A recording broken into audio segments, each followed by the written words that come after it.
All right, now, everybody. Quiet, listen to me. We're going to start a show. Now, some of you people have been with me before. You know it's going to be a tough grind, but we're going to have a show.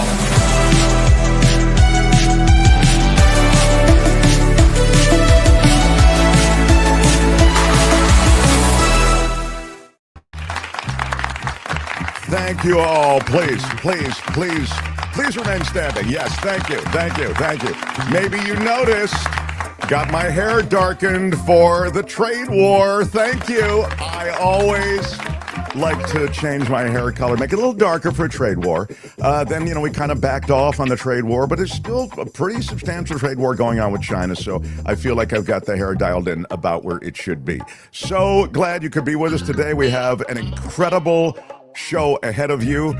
I've got it just the way things lined up. Two leading economists and legal minds, as well as authors, professors, scholars, who will weigh in on everything from the Trump administration, the dismantling of government, to the trade wars, to the economy, and the economic impacts of this push me, pull you kind of economic strategy that Trump seems to have been wedded to of late. So they will join us in this first hour, bottom of the hour, and of course, in the second hour, the great legal analyst David Katz joins us from Southern California. We're a live show, 2 to 4 in the east, 11 to 1 in the west. Let's go.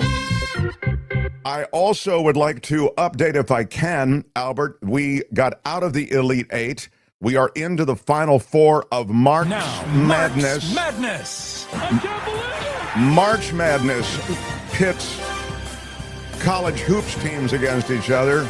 March Madness pitches our drops against each other, and these sound drops, it's anybody's game, but I do already begin to see, now I picked a winner in all of this. Albert, can you give us an update on what happened yesterday, please?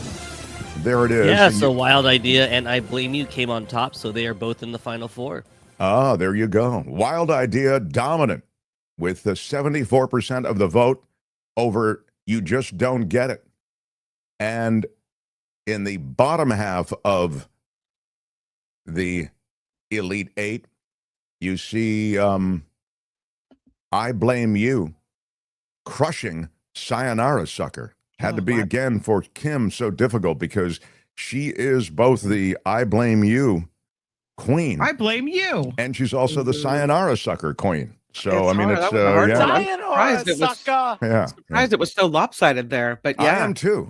That lopsided victory of I Blame You is making me feel as though I Blame You may carry the whole game.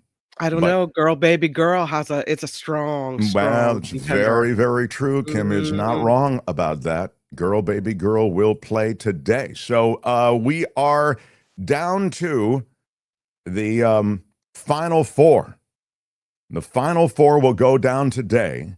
We'll announce the final tomorrow. That is to say, we'll announce the winners. You can also see them on our YouTube channel. You just go to posts where you vote, and you can see the percentages and who is going to move on to the championship. So the championship round, the finals, they will happen Monday. All right. So if you're adjusting your March Madness calendar, today the Final Four. Tomorrow we announce who will play for it all. And then Monday we do play for it all. Now, March Madness. And today, you'll vote right now, this hour, for either... Oh, girl, baby girl, don't even play. Or... We could try ignoring it, sir. Either... Oh, girl, baby girl, don't even play. Or... We could try ignoring it, sir. It's girl, baby girl versus ignoring it. Vote till midnight tonight Pacific time. I am very, very excited about what might happen in that contest. Here it goes. Richard says, hi, guys. How about next year concluding March Madness at the same time March Madness concludes? Well, we did that last year, actually. This year, we were thrown off a bit by vacation schedules, I think, and some time, right? Some days off here and there. Yeah, Isn't you that took some right? days off, yeah. I think Albert was off and I was off. Yeah. So No, I blame you. yeah, well, I blame you. yeah, maybe it was my fault. Okay. I don't remember being so invested in Mark's Madness before. This year, I really am. I'm into it. Well, you're into it because you have drops that are, your drop may win it all. Yeah, this is the first year I filled out a bracket. So, yeah. Do you really feel kind of excited now that you've really joined the show instead of just kind of sleepwalking through it for the last couple of years? I really do. Yeah, I mean, it's really cool. There's you'll find a lot of good stuff happening on this show now that you're kind of clicking in. Yeah, it's really. I'm Mark Thompson woke now. Yeah. Mm-hmm. It's a good feeling. It's funny. I'm just getting into everything on this show. Yeah. Hey, all right. This is actually a pretty good show. Yeah. I mean, before it was like, yeah, blah, blah, whatever. There's never been anything like this. Oh, and now my I feel God. like, Oh, my God. I might actually be proud to be a part of this thing. Yeah. It's Well, good. it's good. Yeah. Nobody has ever put something like this together that I've ever seen. All right. Well, we're excited about it. All right. Let's get into some news. There's lots of it. And The Mark Thompson Show. the Tariff Retreat that made news yesterday and sent the markets skyrocketing again. We mentioned the markets because it's in the context of the markets that Tariff Retreat was really prompted. In other words, had the markets not cratered, had the markets not been such a problem, had the bond market particularly not given off the warning signs that it had, I think, there's no telling what the Mad King might have done.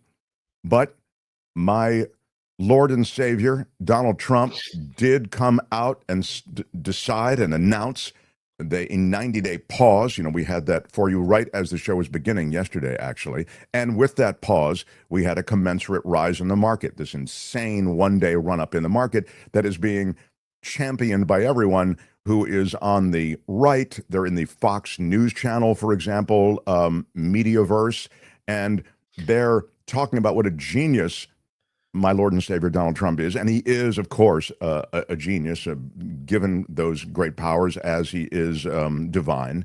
But the reality is that when you've pummeled the markets tremendously over the course of a week, remember, the markets lost about 9%, all right?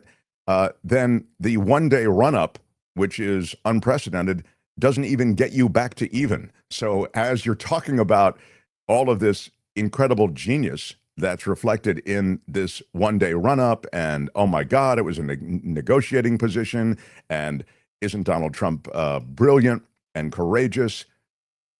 Okay, it just is so obviously spin. But let's see some of that spin and then really discuss what's happening. That is a live feed of the S&P right now, and the S&P is down about 3%. Is that right, Albert? Is that what I'm seeing? I can't quite see it, but somewhere in that neighborhood. Yeah, looks like 3.5%. All right, let's kick things off. And again, there'll be some spin in here and the announcement, but we'll start with I believe the announcement. Isn't that what we're starting with? This is Donald Trump yesterday. Jumping a little bit out of line. They were getting yippy, they were getting a little bit yippy, a little bit afraid, unlike these champions, because we have a big job to do. No other president would have done what I did. No other president. I know the presidents, they wouldn't have done it. And it had to be done. Was it the bond markets that persuaded you to reverse course? I was watching the bond market. The bond market is very tricky. I was watching it, but if you look at it now, it's beautiful. The bond market right now is beautiful. But yeah, I saw last night where people were getting a little queasy. So here's why this is important. The bond market reflects the 10-year Treasury reflects the confidence that the rest of the world has in America's economy and America in general. It's like the safest buy you can make in the world. And yesterday, what Trump was noticing, and all of his economic advisors and anybody who knows anything about markets was noticing, is, there's a sell-off in the bond market, the Treasury bond. Meaning there could be any number of reasons for this, but one certainly believable scenario is, breaking news, America isn't what it used to be, and the Mad King could do anything, and this isn't the great safe buy it used to be. And then that 10-year Treasury, the interest rate on it went up because they're trying to get more, if you will, entities buying those treasuries. And sadly, that means the United States of America has to pay out a bigger interest rate. So that increases the debt of America. All right. And so the bond market was key in all of this. Run the next, if you would, Albert. This is Bessent, who, again, knows better. This guy, Bessent, he's the Treasury Secretary. He knows better, but he's out there spinning like a top what's going on with this. And, Donald Trump is so brilliant. He's so courageous. It would take an incredible president, unlike anyone we've ever seen, to do something like this. Go ahead, Albert.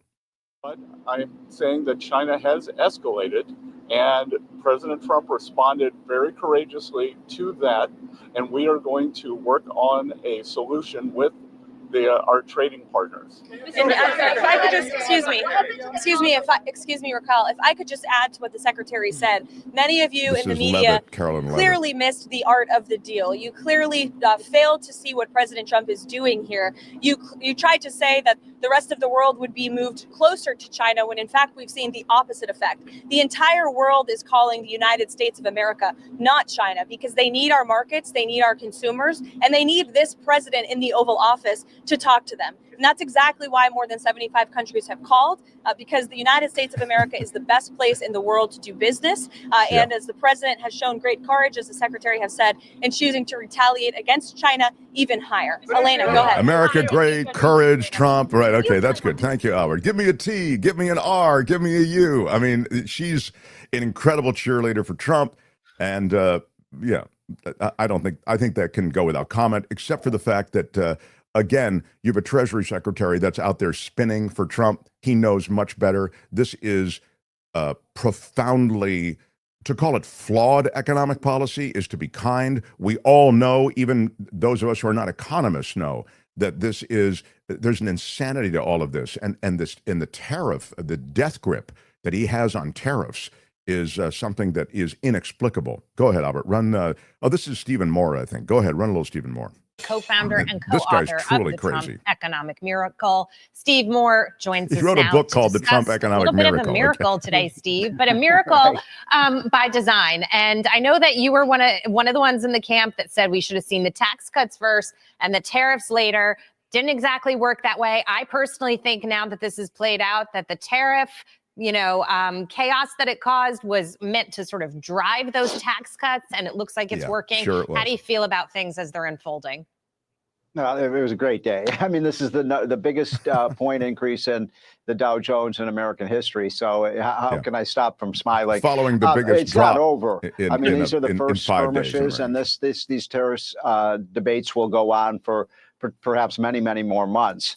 But look, Trump is just a shrewd negotiator, and you're right. I'm not the biggest fan of these tariffs, and the president knows that. And but I do believe in his ability to get a good deal for the United States. And I think that's exactly how this is going to turn out. The other kind of interesting dynamic that's going on here, I think what Trump is trying to do, and if he is, I think he's exactly right. And you just alluded to this. He's trying to isolate the worst actor in the world, which is China. They are our enemy. They are like Japan circa 1937. And so the first thing, the blanket tariff is just and we need to have our allies in Europe and Japan and Mexico and Canada all teaming up against China. And there's no way to have those allies on your side doing that more than by smack talking them and tariffing who our them. real allies are in the course of the next few weeks and months. Yeah. Okay. Thank you. He again, and then he points to the bond. In fact, go ahead, play this for a second, because this is really what happened. To what was going on in the Treasury market, because the Treasury that market. certainly That's had what to really play into this decision of it's always about the why now. It was the sell-off in the last 3 days, the lockup overnight, and particularly in the 30-year. But the 10-year, the yield or the interest that we pay and that Americans pay on, say, a mortgage was soaring unexpectedly. And the 10-year yield still wound up on the day. So the treasuries fell. it was up in one day. That had to play into the decision of why to pause now, because that couldn't continue, selling in treasuries and skyrocketing yields. Well, Dagan, you're 100% Skyrocketing right. yields When I means saw skyrocketing that interest chart rates, right? this morning, and I saw how high those rates had gone up on the 10-year Treasury, I was getting very nervous. And it actually fell a little bit today as the stock market was going up, and that's a good sign. And that means people were getting into buying stock and not selling these treasuries. I think some of this was engineered by China. That's good. Again, just to be clear, the treasuries are like loaning money to somebody who needs it, and they've always been solid, and so we loan them money, right? And so we get they offer us a small interest rate just for the favor of loaning them money. Then they come back to us and they want more money. The person in this case is America, and they say no problem because they're the most. We say no problem because they're the most solid person to loan money. They always, they're really solid. They've got a good job and all of that kind of thing. And then we notice that they are not showing up to work, that they are drunk all the time. It seems they've been spotted hanging around with some questionable figures. They might be into some illegal stuff. And now they come back to us for a loan again. And now we say, hey, I don't have the confidence in you, America, that I used to have. So you're going to have to give me a higher rate. And that's what happened yesterday on those T-bills. The 10-year treasuries, they had to offer a higher rate because people were dumping them. When I say people, again, it could be entities. In fact, there is even a theory that China was dumping them. China holds a lot of our debt. This is the other thing. There's a whole world. We can talk to the economist bottom of the hour about this. But when Trump saw that, or when his people saw that, I don't know to what extent Trump understands any of this, his people or he realized, wow, we're in real trouble. I mean, and then Jamie Dimon showing up on Fox News Channel yesterday with Maria Bartiromo, and he predicted a recession and possibly even a depression as a result of this. I think that panicked Trump as well. And I think that's based on Wall Street Journal reporting and other reporting around what went into this. So Trump was asked how he came to change his mind. And he said, I've been kicking it around with Basent and Lutnick over the last couple of days. And then he said on social media, I think it probably came together. And he said early yesterday morning, fairly early this morning, just wrote it up. He said, we didn't have access to lawyers. We just wrote it up from our hearts, right? It was written from the heart. And I think it was well written too, but it was written from the heart. It was written as something that I think was very positive for the world and for us. We don't want to hurt countries that don't need to be hurt. But what that shows me is that they have no plan. Oh, they didn't so true. Clear anything with lawyers. They didn't do anything ahead of time. The morning of, he writes it up from the heart, and that's the way it is. There's no, real well thought out anything that goes into this, and you can see that's why it causes chaos. Exactly. I think that's exactly right. And I think when he says we didn't have any lawyers involved or whatever, there might be some truth to that. When he says it's a great time to buy, and then he announces a pause, and then, as you've just reported, he was kicking a pause around with his people, it makes you wonder if there wasn't a serious amount of market manipulation going on. I mean, it really opened the door to the kind of corruption that I think we've seen this administration, and already in Washington, there are many examples of insider trading of a sort. And the Marjorie Taylor Greene thing made big news, as you know, right before the tariffs were imposed. She dumped a lot of stock. Then, she made, I think, $750,000 in a transaction just in the last week or so. So in any case, I think you're right when Kim is talking about the fact that, Trump just going from his gut and talking to people, he's allowing for and opening the door to the kind of corruption that is just, I think, takes the normal, everyday Washington corruption to another level. So Again, Adam Schiff is calling now for an insider trading investigation into the Trump administration. He said that that whole thing you just mentioned, it's a great day to buy DJT, that post that he made. It's DJT, also the ticker symbol for his company. And so Schiff says he and other Democrats have sent a letter to the White House asking if anyone in or around the administration made any financial transactions knowing that the president was going to pause those tariffs. Well, even before he was sworn in with that meme coin, that really opened the door to self-dealing of all sorts. It's a way to money the president for Trump to enrich himself. And it's the easiest way to pay him off is through the meme coin. And so there is something of a trail of breadcrumbs to some, again, to be polite, some ethical problems with the way things have been done. But there is no more cop on the beat. I mean, they've gotten rid of a lot of the inspectors general, as you know, but they've also gotten rid of other systems within government that would lead to an investigation.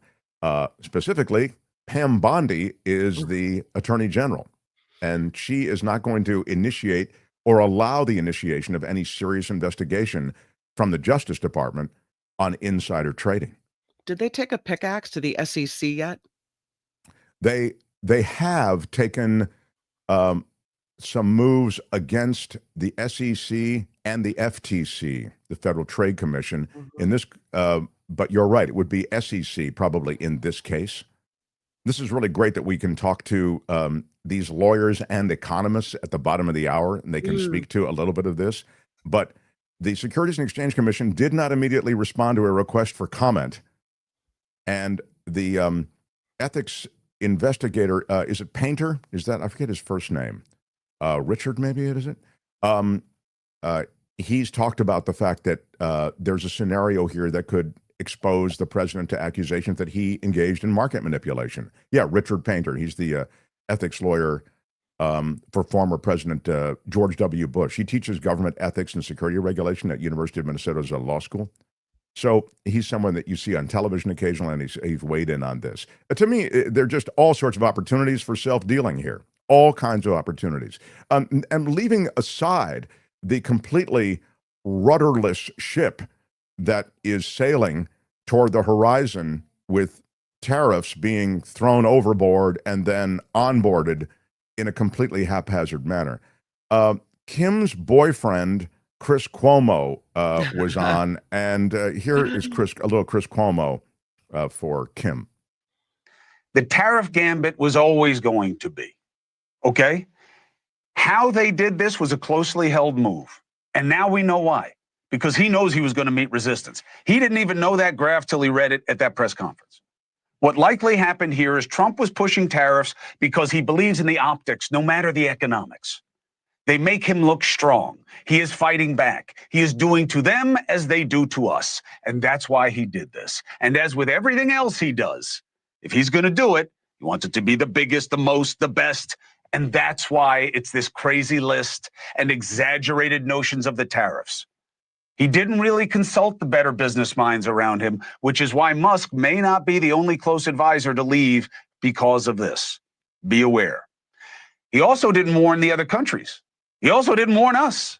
So the markets cratered. Now his guys are trying, after the fact, to architect a plan.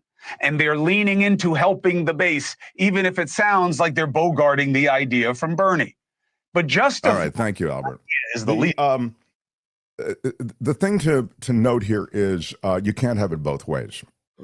If they really were huddling and this was all part of a plan and a negotiation tactic, and it was all leverage that the Trump administration had thought out ahead of time, and this is part of his genius, then it really opens the door to insider trading. So you're telling me you're going to make the announcement that you're going to make these across-the-board reciprocal tariffs that reflect an insane mathematics that no one can really explain, including you, the President of the United States. And you're going to sit with that and let the markets do what they do. And then you're going to, as a negotiating tactic, wait till everybody, 75 different countries, call the 1-800 let's make a deal number at the White House. And then you're going to announce a pause. And when you announce the pause, you know that the markets will rebound. The world markets rebounded. That, again, sets the table for all sorts of self-dealing and insider trading. This is leaving aside the payoffs associated with the deal itself that you want to make with individual countries. So I'm sorry. I think it's a pay-to-play administration, and I think there are numerous opportunities that they set up for self-enrichment, way more than they had set up during the first Trump term. And now what you're seeing on television from his functionaries, from his surrogates, is what a genius he is and how this is all part of the plan. Now today, just as we follow the markets are all down. We saw 3.5% off the S&P. I don't know what's happening on the Dow, but it's off over, I think, 12 or 1,300 points. So, I mean, people are still in this place. When I say people, I'm talking about business leaders as well as regular American citizens, and then the rest of the world. They're in a place where we don't really know what's going to happen. We don't know what the Mad King will do. And because of that, and because there's no coherent strategy articulated or even reflected in any of his dispositions toward tariffs and any other economic policy, we pull back. And so business leaders don't invest. They don't invest in factory build-out. They don't invest in hiring. They're actually shedding many of their employees. I was reading a piece yesterday, 5 different CEOs talking about the fact that they've actually had to cut back employees because they're not sure what's going to happen. And so for a team, the Trump team that, champions sort of the expansionist view of this Trump strategy, onshoring all of this business, we know it's ridiculous, but the short-term damage is going to be substantial, and not only to the overall economy, but to, these businesses that he cares so much about. And the last thing I'll say is about the farmers. Trump talks about the farmers all the time. Love my farmers. Farmers are great. Well, talk to the farmers. See how they feel. They just lost one of their great trading partners, China. A lot of our produce goes to China. A lot of our agricultural goods goes to China. It's not going there now. And these farmers, who already are on a pretty slim margin, are looking at some pretty dark days. Now, what Trump will do, I'm sure, is what he did during his first term, which is bail those farmers out. He'll bail them out with that tariff money. So if you look at the first Trump term, those, again, farmers damaged by tariff policy, damaged by flawed Trump economic policy, they were reimbursed for their losses by the government out of the tariff revenue. They'll have to do the same thing here. But farmers don't want to farm, grow things, and just have it die on the vine or have bushels go nowhere and just get checks from the government. They have pride in what they do. And so the idea somehow that the farming community is okay with just getting a subsidy check from the government because of the tariffs, that's not what farming is about. That's not what American farmers want. So I think he's going to have a conversation with the agricultural communities. A lot of them are here in California to really figure out how to handle that. But they're going to take a big hit, and they're already taking it, and they're pushing back through their legislators, who, of course, have surrendered completely their power to the chief executive. But that's where we are on this. Can I point out that there's more tariffs coming, that this isn't the end of it, that there's a whole nother thing that Trump is taking aim at, something that President Biden tried to make less expensive for people, and that Trump seems to be hell-bent on making more expensive. Yeah, pharmaceuticals is what Kim is talking about. Tariffs on pharmaceuticals. And he is talking about imposing these tariffs on pharmaceuticals, quote, very shortly. He was announcing this yesterday. It's a little awkward in the middle of the rest of this tariff mess. before the National Republican Congressional Committee. Remember, that was where he was talking about everybody in the world is kissing my ass. They all want to make a deal with. In the middle of all of that, of his peacocking and kind of drinking in the moment, he talked about the fact that pharmaceuticals exempt from his first round of tariffs will be subject to the next round. And that's life and death for people. Sure.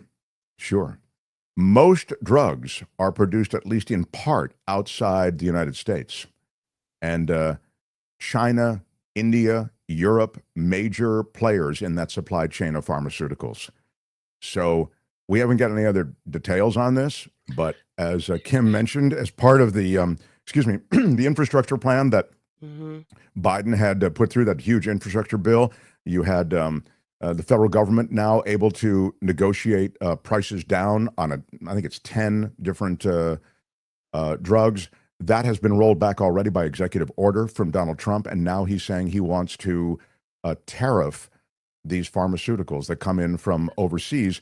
Now, you can say, well, Mark, I mean, we should have these things done domestically, because what if there's a problem like the COVID crisis and we need pharmaceuticals here in this country domestically? I get it. But the supply chain is such and so well established that the time it would take to onshore all of these pharmaceutical factories and the production elements necessary to get domestic production of pharmaceuticals during that time, as Kim says, it'll be a life and death thing for so many Americans. What do? People already are saying that they have fewer or less access to medical care, and that they're having to make decisions between daily necessities or rent or mortgage or what have you, and letting their medication go. And so how does this help that? Yeah, in a country where already, as Kim is sort of noting, you can be driven to bankruptcy because of the healthcare needs of you or your family. This is one more reflection of the fact that this president and this administration doesn't really care about the everyman, even as they pitch themselves as populists, you know. But he has articulated, this is it. Pharmaceuticals are next. So stay tuned. I have two big-brained people waiting. Great guests coming on. Stand by.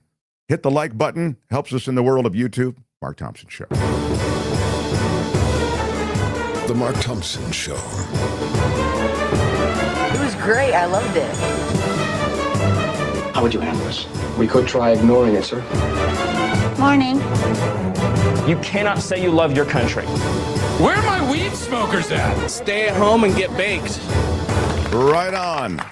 It just happened this way. We scheduled these two amazing guests long ago, and it just so happened that these experts in economics and the law, they are scholars, they are professors, they show up on this day. It just, again, it's how the calendar worked in our favor. June Carbone and Bill Black, they are a married couple. All that great gray matter in one marriage. It's amazing. Yeah.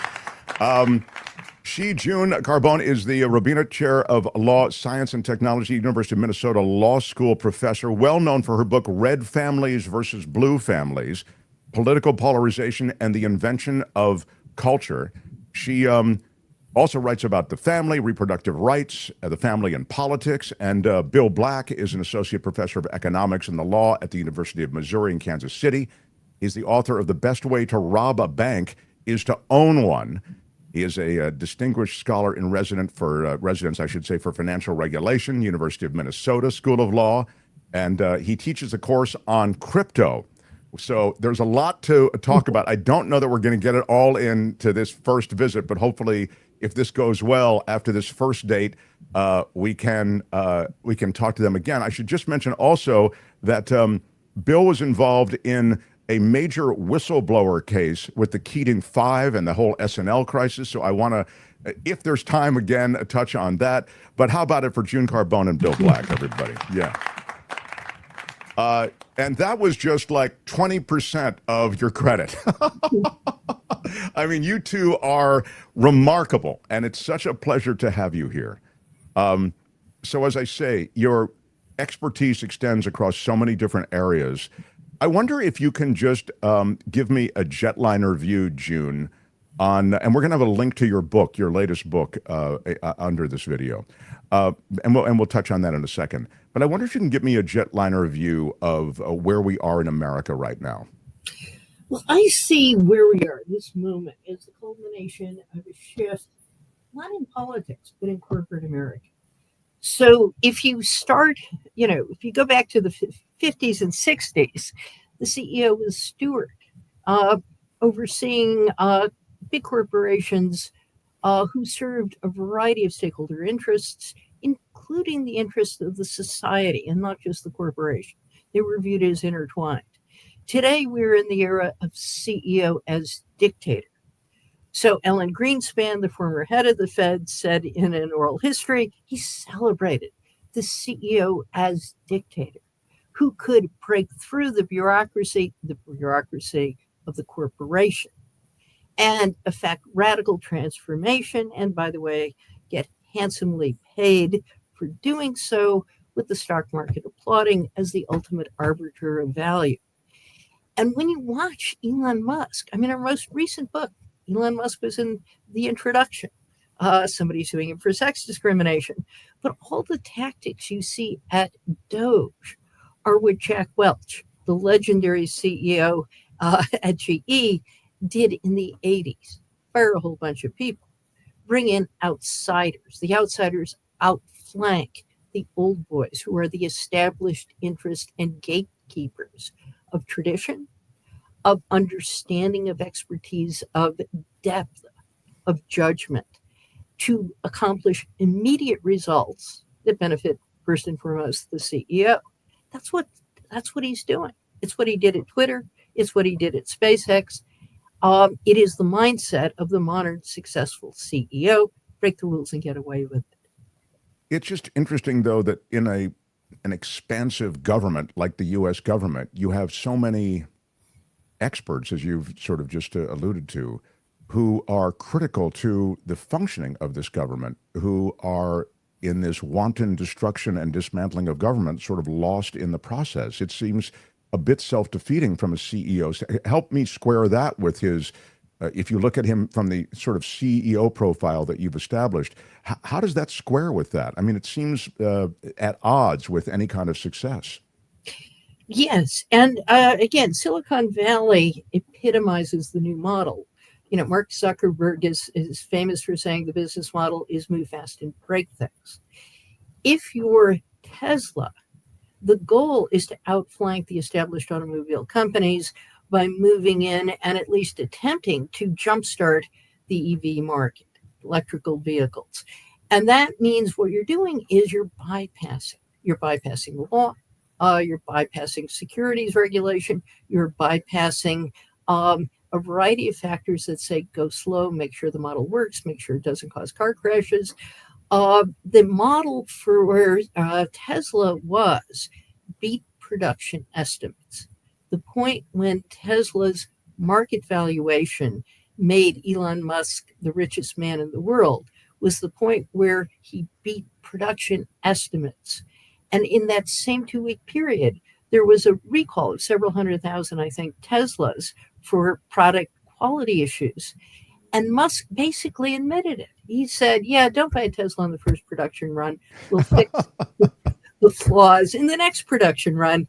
And the case we start off with is a young woman who discovered product quality defects, had a fix. They said to her, we don't want to hear about it. She was a whistleblower. She was fired and sexually harassed. Yeah, well, Musk's actual company, Tesla, was a train wreck in terms of what was going on during COVID with sexual harassment, with racism. It said it's in Fremont, California. We have a lot of our viewers who are in the Bay Area. They're well familiar with it. And so I guess these things coexist. This guy who is deified and welcomed into the new administration as this, genius of business, and also the reality of Tesla, which is that he's living as sort of on corporate socialism, right? On the handouts from the government. Yeah. Yes.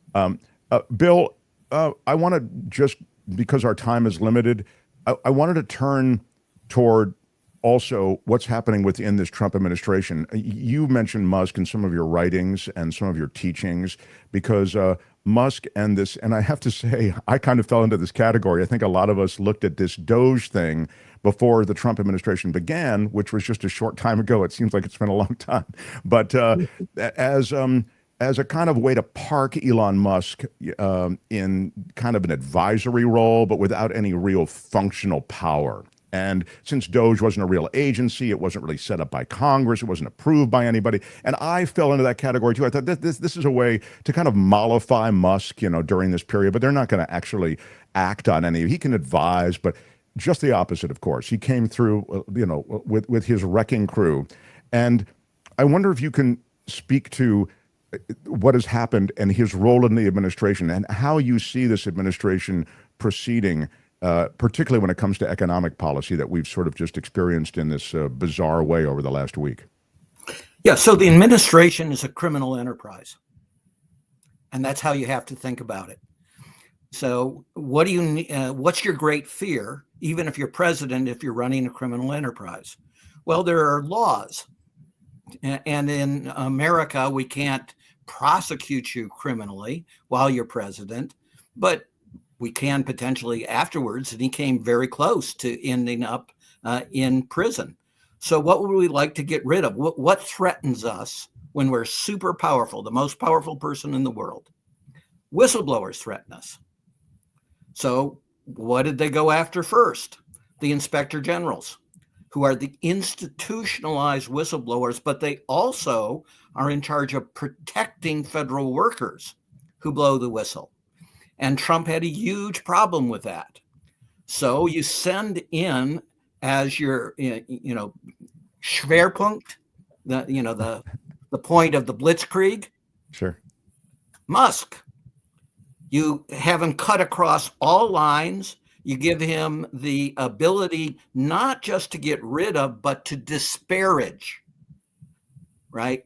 So nobody is honest. Nobody's competent. Everybody's incompetent and corrupt that you're getting rid of. And that's just a label. And again, everybody has said it. It's confession. Whatever they charge other people with is what they're doing. That's one big threat. What's another big threat? The Foreign Corrupt Practices Act, international bribery. Well, that's what they went after as well. And they stopped enforcing that because Trump is doing all kinds of foreign deals. Right? And so he doesn't want to go to prison on that. Where are the big financiers? They're not just Musk, but Musk is in this category. They're the crypto bros. Right? We lived in Silicon Valley for 20 years. Their great guru, David Friedman, was June's colleague at Santa Clara University. So this is a world we know very well. We grew up with those kids that are now doing the seasteading thing of creating your own country on a ship and failing and such. Well, all of those folks want to have no regulation. So they've gotten rid of regulation and they've turned the government into a sponsor of crypto, right? And they just got rid 2 days ago when we're speaking of the FBI Department of Justice section that were supposed to deal with crypto frauds.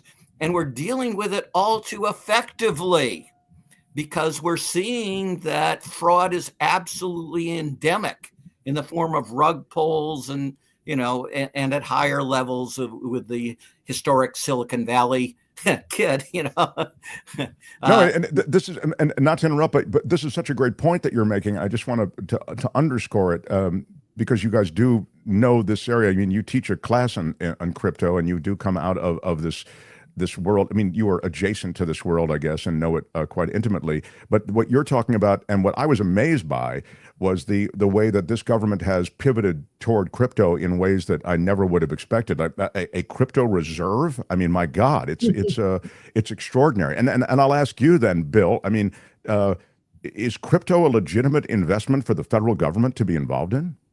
No, but it's also a stupid investment for everybody unless there's no there, right? That insult of Oakland that didn't really apply to Oakland, but it does apply to crypto. So what do you need? You need purchases, and you need holding, or hodl as they actually call it in this world.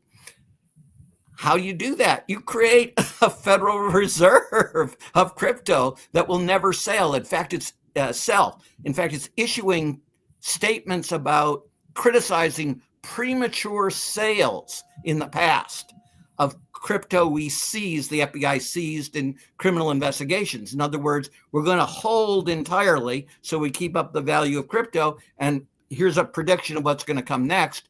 We're going to actually then start buying crypto through Congress. That will cause the price to surge. And then as Trump is running record deficits, he's going to reprice our crypto reserves to market price, and the budget deficit will disappear. That is just absolutely wild. I mean, I'll need a whiteboard on that, because that's extraordinary.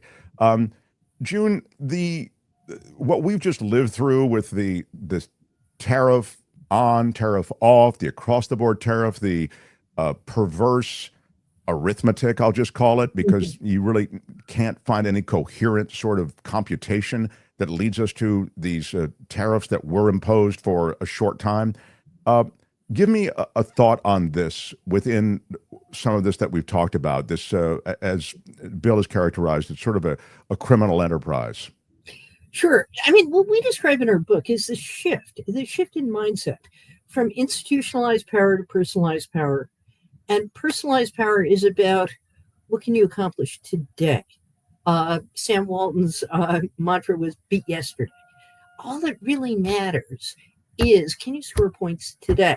And I describe this as life as a video game. One of the things that mystified me, I used to debate the Federalist Society, and then in the beginning, this is, conservative legal theorists. And, they believed in the ideas, and the debate was interesting. Now it's about scoring points, ad hominem attacks, taking down your opponent. When you look at how Trump operates, now Trump instinctively, but the people around him more comprehensively, it's how do I score points that enhance my personal power today? How do I embarrass my opponents? How do I rig the system so I walk away from the table in intrinsically zero-sum transactions with the majority of the benefits? That's the mindset. And that's a mindset of corruption. It's a mindset that says the only thing that matters is winning. And winning in zero-sum transactions where embarrassing your opponents is as good as benefiting yourself. And so when you look at the self-dealing associated with this, I mean, you see that the door is really open then for self-dealing of all sorts. Again, maybe crypto would be adjacent to this, right? The meme coin, I was talking about it earlier in the first half hour. That seems like a really clean way to siphon money in sort of an untraceable way to this presidency. Yes, but let me emphasize how pervasive this is. So when in the run-up to the election, we had a conference on my new book, and we had friends who do corporate law out on the West Coast. And what they were describing was how Silicon Valley, I used to think of startup culture as pernicious, but fairly open and competitive. Get out the door, get from 0 to 60 as fast as you can, then move to exit. Exit is either you go public, have your stock publicly traded, or be taken over by a bigger company. Now you've got a new book coming out, The Untamed Unicorns. This is how basically the ones who are successful, what they do is they pay off the first round of funders. Then they get marks to provide the second round of funding with less control and less guarantee. They don't go public because the boys, and this group is primarily men, want to control their own entities, pay themselves handsomely. When the downturn hit, 78% of startups failed in 2023, but women-run companies failed less. Why? In part because they pay themselves less.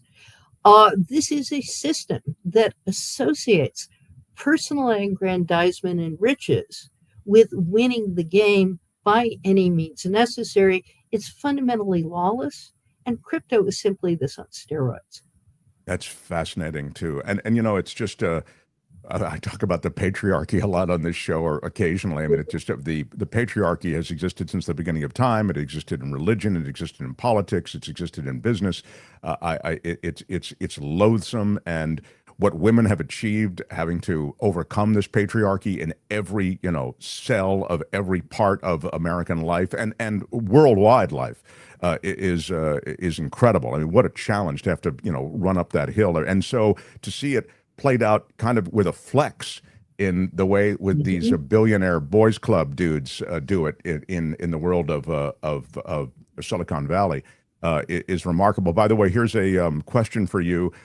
Chaplain Fred says with a $5 super chat, thank you guys. Question for Mr. Bill Black. Isn't that what Milei was trying to do in Argentina with the cryptocurrency? Can you speak to that? Yes, it's exactly what he was doing. And we have an Argentine near child who lived with us for 5 years. So we follow the Argentine stuff actually quite closely. So this was a classic. It's called a rug pull, in which you get some famous figurehead to, in this case, it doesn't get better than the president of the country. And in his case, a PhD economist, to be the face guy, and then you issue the stuff. The insiders have 95% of all the crypto. They sell within the first, sometimes nanoseconds, but always within the first hour. And they take all the money, and everybody who comes in trying to make a killing loses everything. Yeah, I mean, that was noted in the chat, is thought of in stocks as a pump and dump, right? Is it sort of the same thing? Yeah. It is the same scheme brought to the crypto world, except where a pump and dump often occurred over months. This one occurs frequently in portions of a second.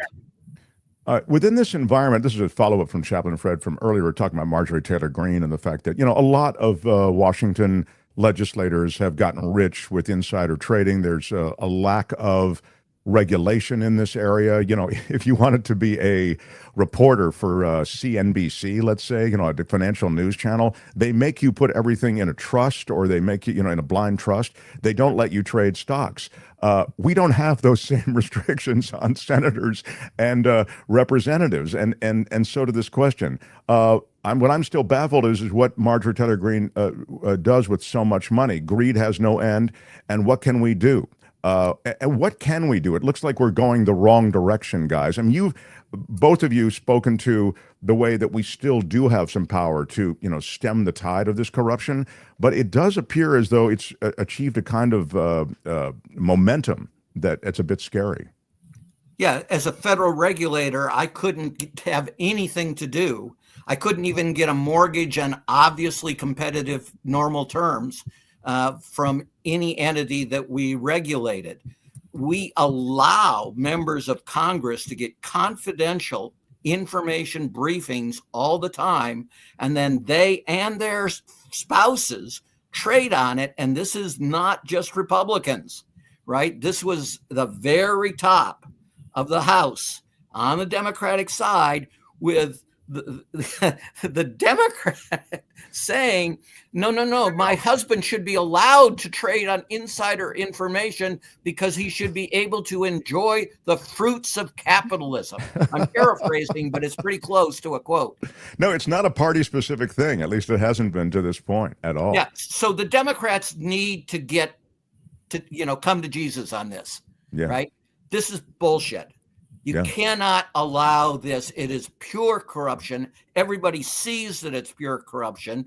Just stop doing it and make a point that no one will be allowed in the Democratic caucus who can do this, and that they will every year sponsor legislation saying you cannot trade on insider information. And like with CEOs, there's only a limited time period where you're allowed to trade your stocks, and you have to have a plan so that it's done in advance, so that it's not based on insider information for how you're going to make sales. That's interesting. The notion that the Democrats could do it unilaterally, that as a party, it's like, hey, okay, you can't get legislation passed, but you guys can all adhere to an ethical rule of law that you all follow, and in that way distinguish yourself from the rest of these thieves. God forbid, moral leadership. Put June's book up there, if you would, please, Albert. Fair Shake, Women and the Fight to Build a Just Economy. You wrote this with Naomi Kahn and Nancy Levitt. And as I was mentioning before, this billionaire boys club that has taken over Washington seems to be reflective of maybe what's happening not only in Silicon Valley, but what I think women have had to deal with for so long. And within the economy, and I guess it's documented in the book. I've yet to get the book, and I will. I make you this pledge right now. And as I say, there'll be a link to the book underneath this video. But I guess, we know that women just have a much tougher climb within the business community. And also, just when it comes to compensation, historically, women have been wildly undercompensated compared to men. So what we show in the book, and indeed we were just surprised to discover it. When we started, we were aware from our last book on the family that men have been the big winners and the big losers in this economy. But women college graduates, the big winners among women, have lost ground compared to male college graduates since the 90s. And we thought we'd find a bunch of different stories, the usual, unconscious bias, etc. No, what we found is women are the canaries in the coal mine. The more the system is based on breaking the rules and getting away with it, the farther women fall behind. We started with Walmart. Biggest class action in U.S. history, went to the U.S. Supreme Court. What we discovered is all the factors that Sam Walton admitted disadvantaged women, optimized wage theft.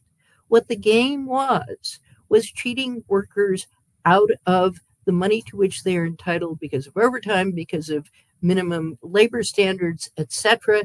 And the way to act illegally and get away with it is not to have your fingerprints on it.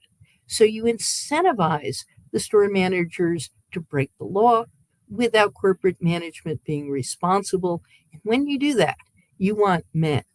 You want men who are callous, who are amoral, who are willing to move on short notice, who put the job ahead of everything else.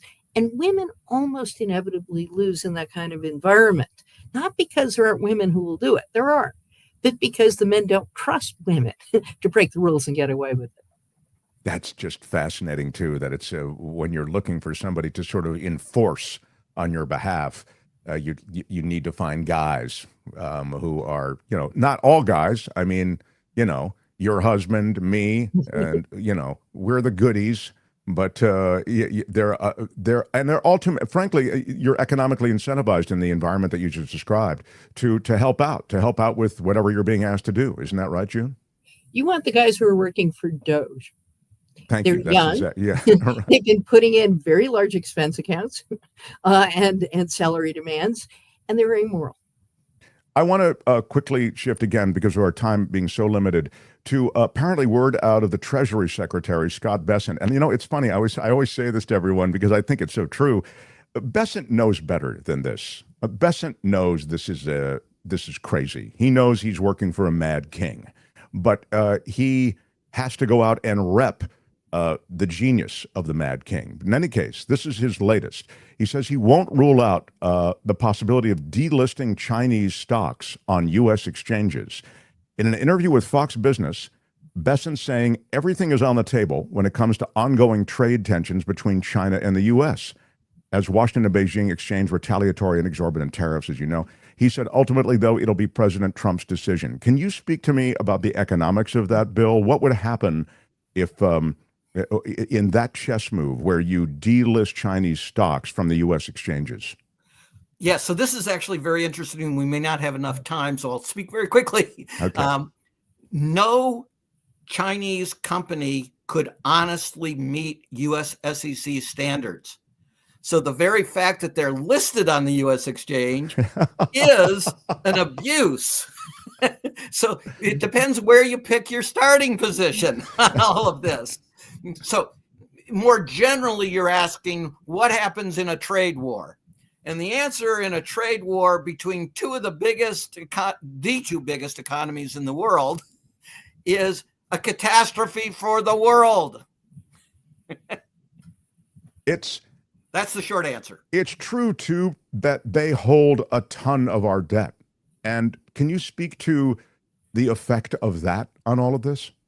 Yeah, that's actually far less important than you're going to think if you listen to the conventional business types. Okay. They don't understand modern monetary theory at all. And so their predictions are almost always wrong about that. The dollar will not collapse because of this, although Trump can do other things. Trump can weaken the dollar, can't he? We're in the first month and a half, Yeah. But I mean, Trump years to destroy our economy. Trump, in service of trying to, balance whatever, real balance or just his perceived balance of trade I'm talking about, he could deliberately weaken the dollar to try to do that, couldn't he? Yeah, here's the 45-second version. These tariffs on China are vastly higher than Smoot-Hawley, which was one of the major factors producing the Great Depression. The era that Trump claims was the bestest, the Gilded Age from the 1870s to the beginning of World War I, in fact, the United States in that 50-year period was in recession more than half the time. And there was no safety net at all for people. And so tons of people simply died as a result of this. But there were record profits and record monopolization. And that is the era he views as the greatest ever and wants to bring back. It would be a nightmare, not just for the United States, but because we are the world's largest economy, it will be a nightmare for the world. Whatever you dislike about Biden, and I think there were a number of things to dislike, we didn't simply have the best economy of any major country in the world. We had the economy that was the only serious engine working effectively to bring much of Europe and much of the third world out of the Great Recession. That's how important and how successful it was. Now, there are all kinds of other problems that you often explore, and we're big allies of David Kaye. By the way, a national treasure. David K. Johnston, folks. Sure. Yeah. So your listeners and viewers are getting a really good introduction plus advanced study of these problems. June, let me just ask you then, as we wrap up here, I'm going to ask you a real, to extend this kind of bizarre, almost Stephen King type notion about what could happen. Because of the debt, and Bill's just said, hey, that debt thing could be amplified too much and you can make too much of a deal of that. But in this tit for tat and the kind of bruised ego and weird oversteering that the Mad King is doing, I'm wondering if he couldn't declare the debt on some level, like he makes up these declarations, so he could come up and concoct with whatever declaration you want. Is there a way that we could just not honor that debt or decide to discount it in some way, or would that be so destabilizing to our ability to sell treasuries worldwide that it would be unthinkable? Yeah. I'm going to leave debt to Bill and get more at the psychology of what he's doing, which is, for Trump, to think of Trump as like a feudal lord or warlord in some ungovernable part of the world. What matters is power. What matters is besting your opponent today. Tomorrow we'll all be dead. What you just described, the fabric of the rule of law as the foundation of the global economy, a global economy built in the image and likeness of the United States, is in many ways intangible. It is based on trust. It is based on a degree of honor. Those qualities have no role in Trump world. So he's quite willing to sacrifice them. And so law, rules simply become tools that you use to undermine your opponent. But if sacrificing them today benefits you, you do it. And the fact that your casinos are going to go bankrupt tomorrow, well, so be it. Then you get the Russians to bail you out through money laundering. I mean, there are all kinds of schemes you can adopt to survive individually. But the global order, institutions, the economy, the fate of the people who are hurt in this economy, whose Social Security and other benefits will be cut off by Doge, do not matter. And Bill, just to circle back around to where we kind of started, without cops on the beat, when you hear Adam Schiff and others come out and say, we want to investigate the possibility of stock manipulation and insider trading as a result of the on-again, off-again tariffs and then the run-up in the market, it's really, sadly, just politics, because there are no more cops on the beat. I mean, Pam Bondi runs the Justice Department. There'll be no follow-up that will really matter. You've had so much, I ask you because you've had real experience with whistleblowers and the law and how it can, change history. But I don't know that we would see that same kind of narrative here. Well, you will produce two things from criminology that be useful for your viewers. One is a Gresham's dynamic. A Gresham's dynamic is when you gain a competitive advantage by cheating. And in that case, bad ethics drives good ethics out of the marketplace. And the result is catastrophic. The second one is from an obscure, except to economists, very, very conservative French economist, Bastiat, who warned the following: when plunder becomes a way of life for men in society, they create a law that allows it and a moral code that glorifies it. That's where we're headed. Wow, that's so disturbing in the extreme, And I think you're so right, both of you, to point to the fact that, these laws and these markets are sort of understandings between people. There's a framework that we all kind of agree to, I remember reading that book, Sapiens, and one of the things that is pointed out in that book is what distinguishes us from other creatures is not intellect. We always think of ourselves as so smart, but these other creatures have all the intellect they need for the world in which they are occupying, but that we agree on a certain system, that we agree on a certain, even the notion of branding, like how we value some Hermes bag or whatever, we all sort of have stipulated the fact that that's of value. So anyway, to bring it to this, you both have noted that we all are parties to a system that depends on us essentially being honest dealers to all of this. And the minute we enter into this world that is full of dishonest dealers, you end up with the kind of situation that we have now. And it's chaos. And in the next few years, I mean, how does America emerge from all of this? Do we even game it out? I mean, June, do you have a thought on where we end up? Yes. So I argue this is not so different from the Gilded Age. You had the rise of industrialization. It broke through the constraints of a well-ordered society. And what tamed it was 2 world wars and the Great Depression. And at that point, the capitalists had been discredited. And Franklin Roosevelt stepped into the gap and recreated a system based on the ideas of the progressive era, that you needed the state to counter the power of industry, which was out of control.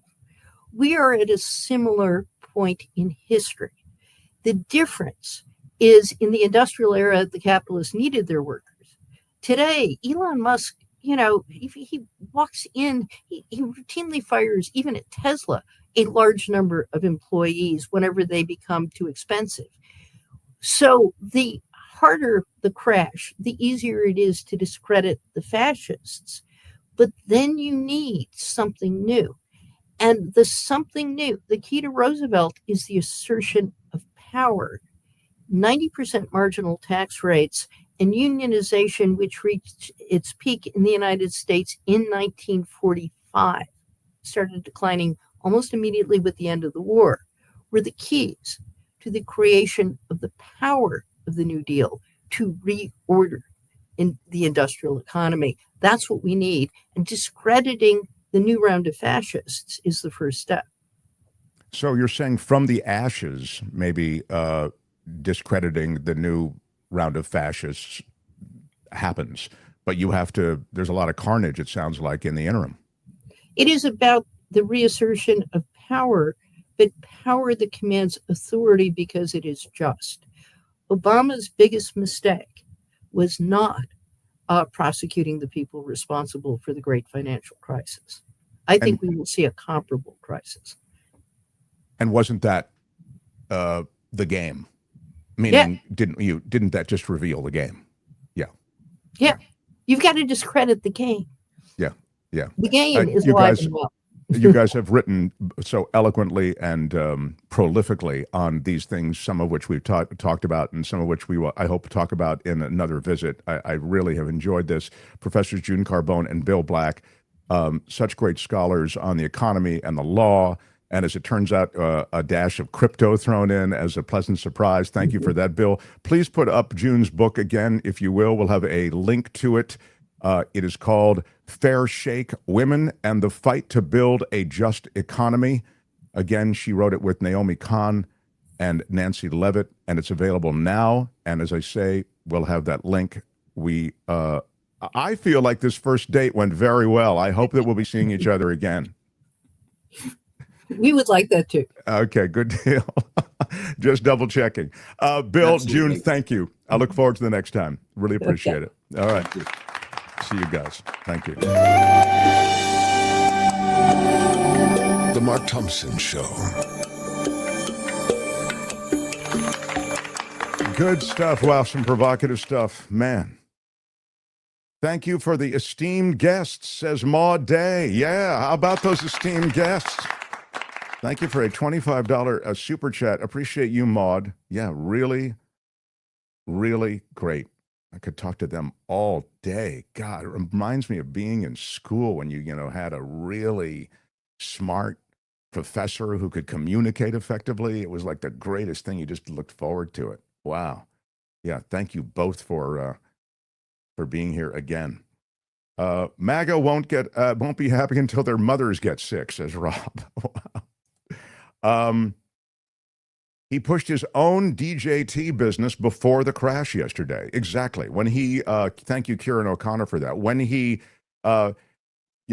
exclaimed on social media platforms, buy DJT. I mean, that was, again, it's hard to find the trail of breadcrumbs, and that would be normally something that Justice Department would be involved in, but the Justice Department is owned and operated by Donald Trump. So, but speaking of justice, I'll get to David Katz in a moment. I'm going to ask you, Albert, do I need to do anything before I get to David Katz? Do we have? Yeah, we have the second round of our second round of Mark. Can you update Mark's Madness now, please, Albert? Will you update now, Mark's Madness? Where are we, Albert, on the first round of?